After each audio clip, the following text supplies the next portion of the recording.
Hello friend, हमारी आज की कहानी है आधुनिक नारी। अतुल और मोना की शादी को अभी 1 महीना ही हुआ था कि अचानक कोरोना के कारण लॉकडाउन घोषित हो गया। लॉकडाउन लगने से पहले मोना अपने मायके गई हुई थी, इसलिए वह वहीं रह गई। अतुल बेंगलोर ही था। एक तो अकेलापन और फिर उस पर लॉकडाउन, कोड़ में खाद जैसी हालत हो गई थी अतुल की। समय निकालना बड़ा मुश्किल हो गया था उसके लिए। जैसे तैसे करके समय गुजरा और कोरोना की स्थिति में सुधार होने से लॉकडाउन में सरकार द्वारा ढील दे दी गई। मोना लगभग 3 माह बाद बेंगलोर पहुंची थी। ये 3 महीने किसी जेल से कम नहीं थे दोनों के लिए। रात भर दोनों सो नहीं सके थे। उनकी दिवाली मनी थी उस रात। बातों बातों में ही रात गुजर गई। ऐसा नहीं था कि लॉकडाउन में उन्होंने वीडियो कॉन्फ्रेंसिंग नहीं की थी, मगर आमने सामने की बात ही कुछ और है। वीडियो कॉन्फ्रेंसिंग में मिलन संभव नहीं होता है ना। अतुल और मोना अलग अलग कंपनियों में जॉब कर रहे थे। अच्छा पैकेज था दोनों का। घर पर काम वाली बाई लगा रखी थी और एक कुक लगा रखा था। दिन बड़ी मस्ती से गुजर रहे थे दोनों के। 5 सितंबर को मोना का जन्मदिन था। उस दिन मोना ने एक 5 सितारा होटल में खाना खाने और जन्मदिन मनाने का फैसला किया था। अतुल भी अपने ऑफिस से जल्दी ही घर आ गया था। आते समय वह अच्छा सा बुके और अपनी पसंद की एक अच्छी सी साड़ी लेकर आया था। घर पर आते ही उसने मोना की आंखों पर अपने हाथ रखकर मोना के हाथ में साड़ी देकर अतुल ने कहा, हैप्पी बर्थडे जान। मोना ने आंखें खोल दी और हाथ में साड़ी देखते ही बिफर पड़ी। ये क्या उठा लाए हो? आजकल साड़ी कौन पहनता है? अतुल एकदम घबरा गया। उसे ऐसी उम्मीद नहीं थी। वह सकपका गया। मोना इस तरह रिएक्ट करेगी उसने सोचा भी नहीं था। पर उसने अपने आप को संभाला और बिना कोई शिकायत के संयत होकर बोला, सॉरी बेबी, मुझे और कुछ सूझा ही नहीं, इसलिए ये साड़ी ले आया था। खैर कोई बात नहीं, हम दोनों कई दूसरी ड्रेस लेकर आएंगे रविवार को। अच्छा चलो, लेट हो रहे हैं। दोनों चल दिए। मोना ने वेस्टर्न आउटफिट पहना था। बहुत खूबसूरत लग रही थी वह, अप्सरा जैसी। अतुल ने भी जीन्स टी शर्ट पहना हुआ था। दोनों की जोड़ी बहुत जच रही थी। दोनों ने खूब एंजॉय किया। रात के 2 बजे घर पर आए थे। दोनों आते ही बिस्तर में पड़ गए। सुबह ऑफिस तो जाना था। दिन हवा में उड़ते रहे। 12 नवंबर को अतुल का जन्मदिन आया। अतुल ने मोना को जल्दी आने के लिए बोल दिया था। आज गणपति मंदिर जाने का मन था उसका। गणेश जी से आशीर्वाद लेना चाहता था वह। अतुल जब घर आया तब तक मोना भी घर आ चुकी थी। दोनों ने साथ चाय पी और तैयार होने के लिए चल दिए। अतुल ने कहा, मोना, उस दिन मैं जो साड़ी लाया था ना, प्लीज़ उसे पहनना आज मंदिर के लिए। तुम्हारा दिमाग तो ख़राब नहीं हो गया है? मुझसे नहीं पहनी जाती है ये साड़ी वाड़ी। मैं तो जीन्स पहन कर ही जाऊंगी, मुझे इसी में कंफर्ट लगता है। अच्छा, जैसी तुम्हारी मर्जी, कहकर अतुल तैयार होने के लिए चला गया। वो आज के दिन को झगड़े में बर्बाद नहीं करना चाहता था। मोना ने एक टाइट टॉप और एक आधुनिक जींस पहनी जिसमें जानबूझकर फाड़ फाड़ कर छेद किए जाते हैं। इस ड्रेस में वह बहुत ही आकर्षक लग रही थी, जिसमें से उसका बदन भी दिख रहा था। अतुल उसे बाहों में भरकर बोला, आपके इरादे कुछ ठीक नहीं लग रहे हैं मैडम, कम से कम भगवान पर तो रहम करो। और शरारत से वह मुस्कुरा दिया। मोना कृत्रिम गुस्सा दिखाती हंस पड़ी। मंदिर जाते वक्त 1-2 मनचले उसे छेड़ने लगे। मोना गुस्सा करते हुए बोली, मंदिर में भी ऐसी हरकत करते हुए शर्म नहीं आती है तुम लोगों को? आती है मैडम, बहुत आती है। आप जैसी लड़कियां जब इस तरह के कपड़े पहनकर मंदिर आती हैं तब बहुत शर्म आती है। अब चुपचाप यहाँ से निकल लो, रवि ने बीच बचाव करते हुए कहा। इन दोनों के मुंह नहीं लगना चाहिए, चलो चलते हैं यहाँ से। कुछ दिनों के बाद एक दिन अतुल ने कहा, खाना खाने के बाद पड़ोस के पार्क में घूम आया करें। बोलो क्या ख्याल है? बहुत नेक ख्याल है। नेकी और पूछ पूछ चलो अभी चलते हैं। पहले ड्रेस तो चेंज कर लो। ठीक तो है, क्या चेंज करना? अरे ये शर्ट, इसे बदल कर प्लाजो वगैरह पहन लेती तो ठीक रहता। घर से बाहर जाते समय कम से कम शर्ट में नहीं जाना चाहिए, ऐसा मेरा मानना है। कौन सी दुनिया में जी रहे हो मिस्टर? हम आधुनिक नारियां हैं, अपनी मर्जी का करती हैं। किसी की हिम्मत नहीं है जो हमें टोके। अपना नज़रिया बदलो श्रीमान जी। हमारे कपड़े तो वही होंगे जो हम चाहेंगे। उस दिन मंदिर जाते समय भी तुमने वह कटी फटी जींस पहनी थी, और तुम्हें तो पता ही है कि उस दिन कितना बखेड़ा हुआ था। हाँ पता है, मगर किसी के कहने से मैं अपना पहनावा तो नहीं बदल सकती हूँ ना। ठीक है, जैसी तुम्हारी मर्जी। अतुल खामोश हो गया। दोनों घूमने चल दिए। पार्क में खूब मस्ती की और फिर वापस लौट आए। शुक्र है कि उस दिन कोई उठाईगीर रास्ते में नहीं मिला उन्हें। उनके विवाह की वर्षगांठ आने वाली थी। रविवार का दिन था। शॉपिंग का प्लान बनाया था दोनों ने। एक मॉल से दोनों ने मोना की पसंदीदा चीज़ें ले ली थी। अतुल के लिए एक टी शर्ट और जीन्स खरीदने थे। जीन्स तो पसंद आ गई, लेकिन टी शर्ट कुछ जम नहीं रही थी। अतुल को उसे पसंद ही नहीं आ रही थी। कोई टी शर्ट, किसी का रंग पसंद नहीं आया तो किसी का फैब्रिक। अतुल ने कहा कोई और मॉल देखते हैं। अब बहुत देर हो गई है, दूसरे मॉल में जाने में बहुत टाइम लग जाएगा। ऐसा करो, मैं पसंद कर लेती हूँ।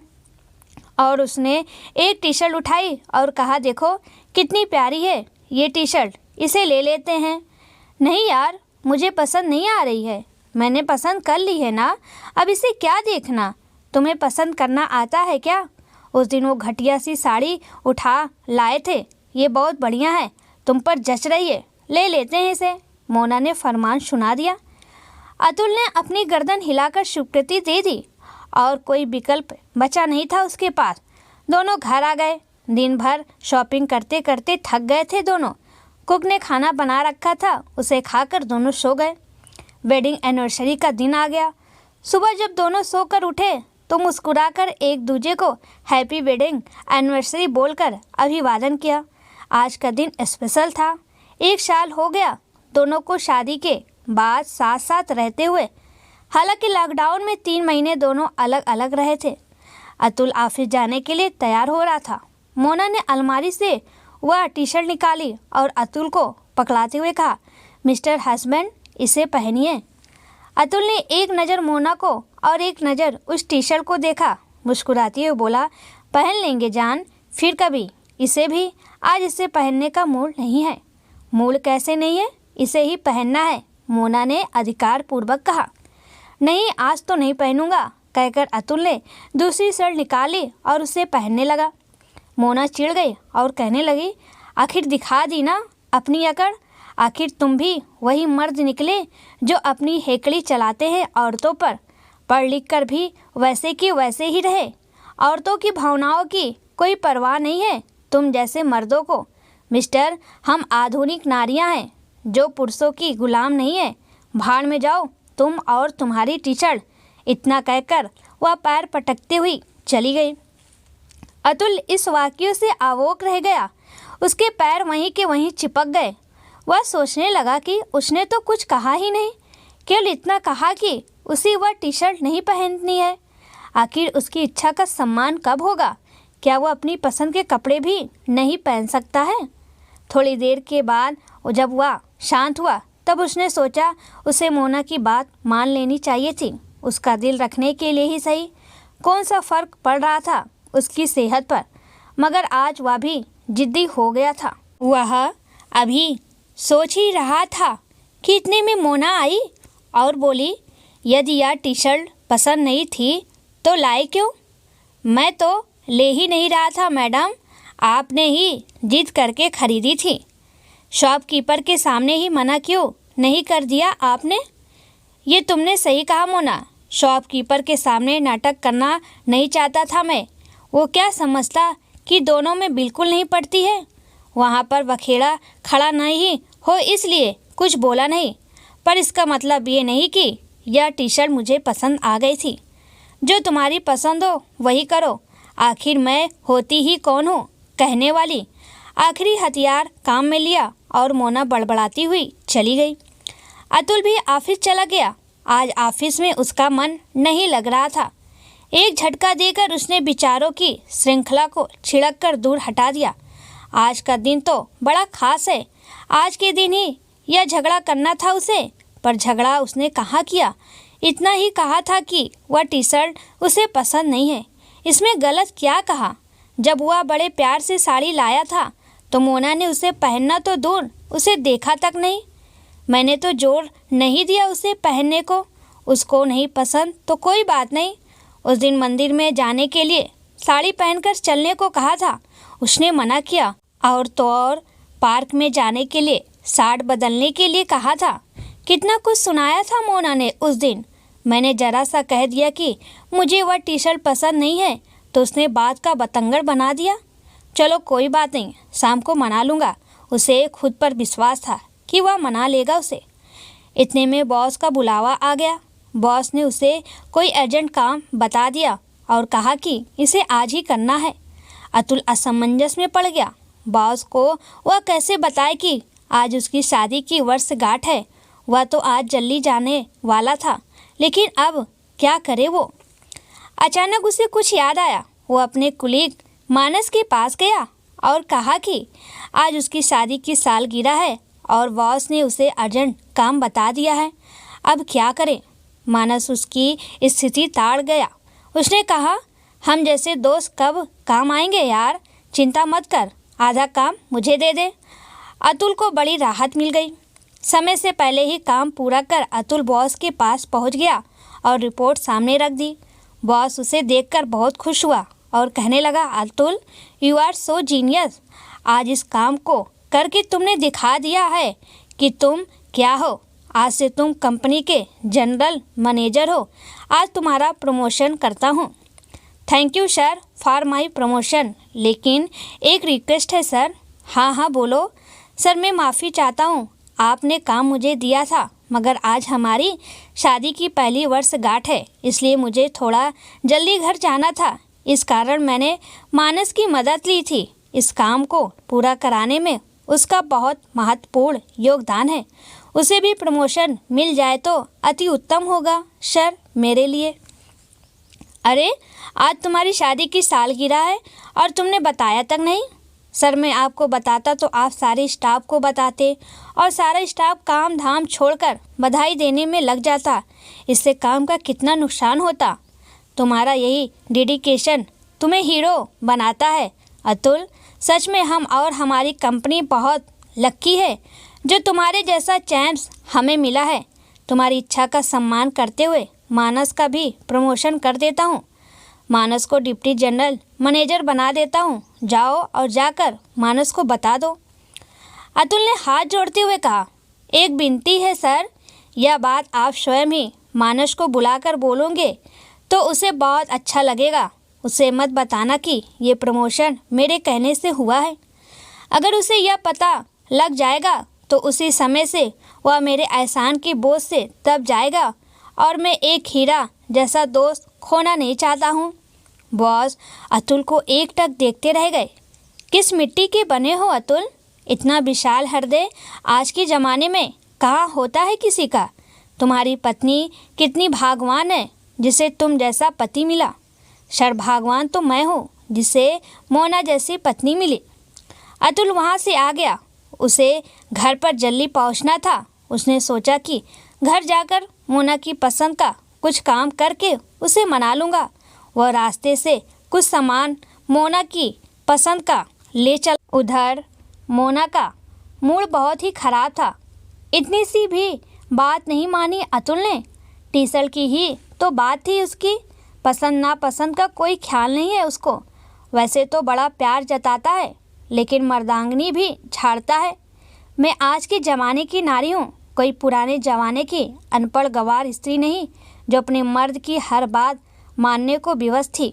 सारा मज़ा किरकिरा कर दिया एनिवर्सरी का उसने। मोना का मिजाज बिगड़ गया था। घर के काम में मन नहीं लग रहा था उसका। वैसे घर का काम भी क्या था, काम तो बाई कर रही थी ना। झाड़ू पोछा कपड़े बर्तन सब तो बाई ही करती थी।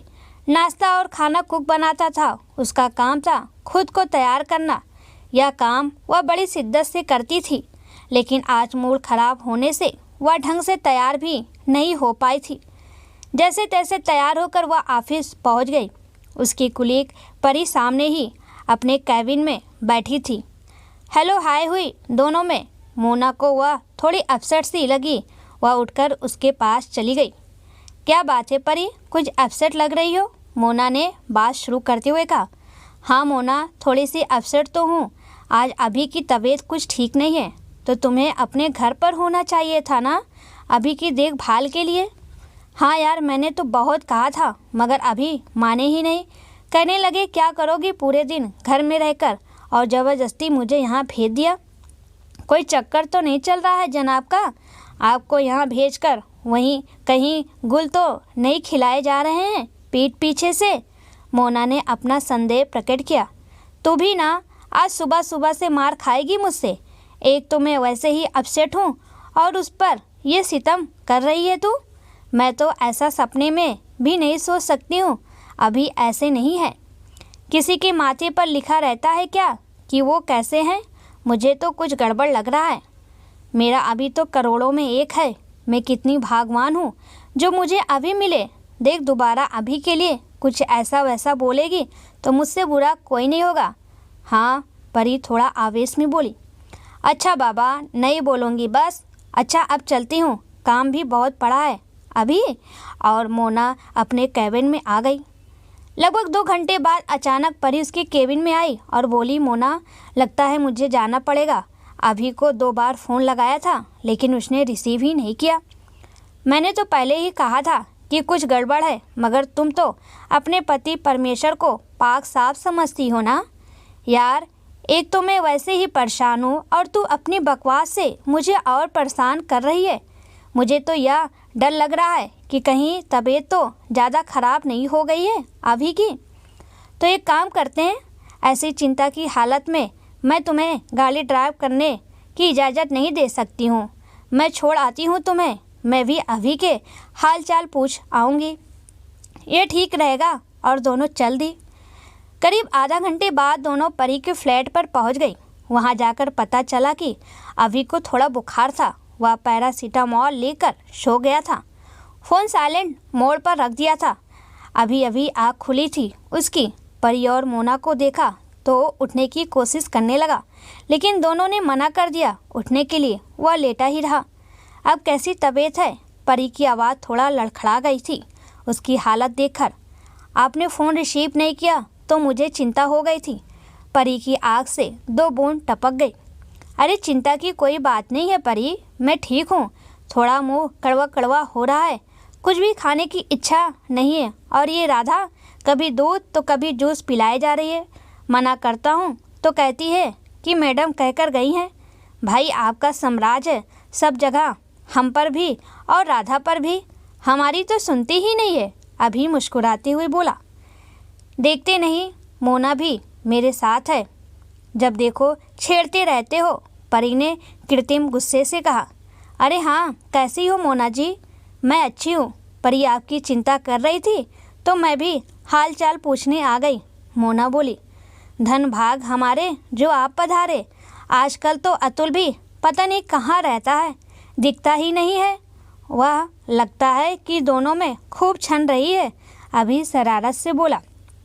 मोना मुस्कुरा कर रह गई।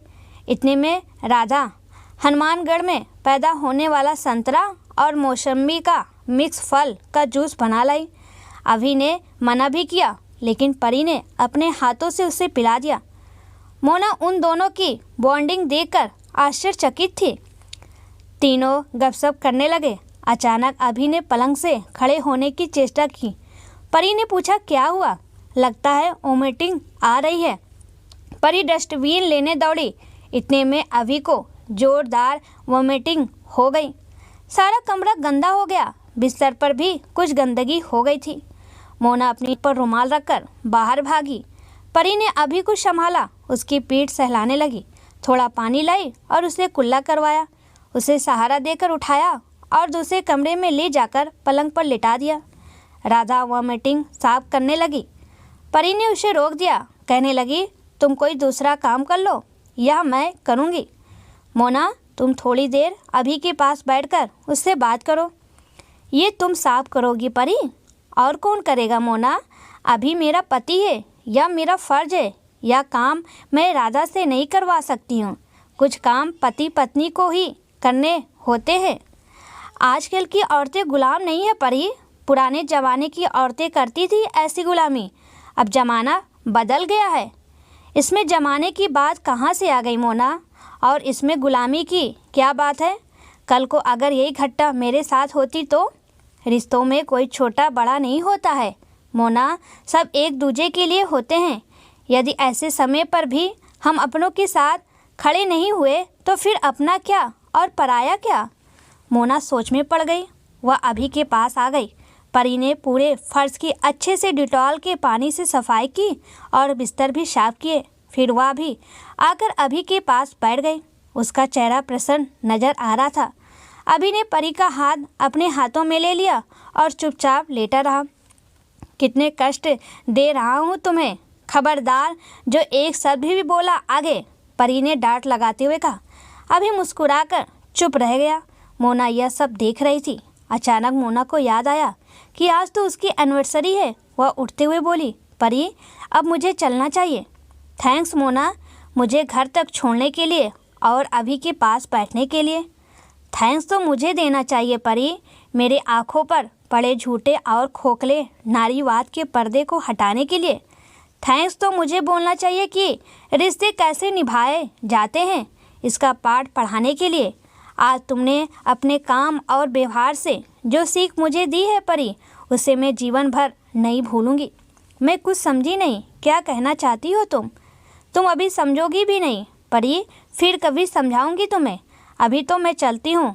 अभी तो बुद्धू राम को मनाने के लिए भी तो तैयारी करनी है ना, मोना लगभग दौड़ते हुए बोली। अतुल घर आते हुए सोच रहा था कि मोना को कैसे मनाया जाए। तरह तरह की योजनाएं उसने बना ली थी। गाड़ी पार कर उसने घर का गेट खोला। चाबी का एक सेट अतुल के पास और एक सेट मोना के पास रहता था। अतुल के दिमाग में था कि मोना 8 बजे आएगी।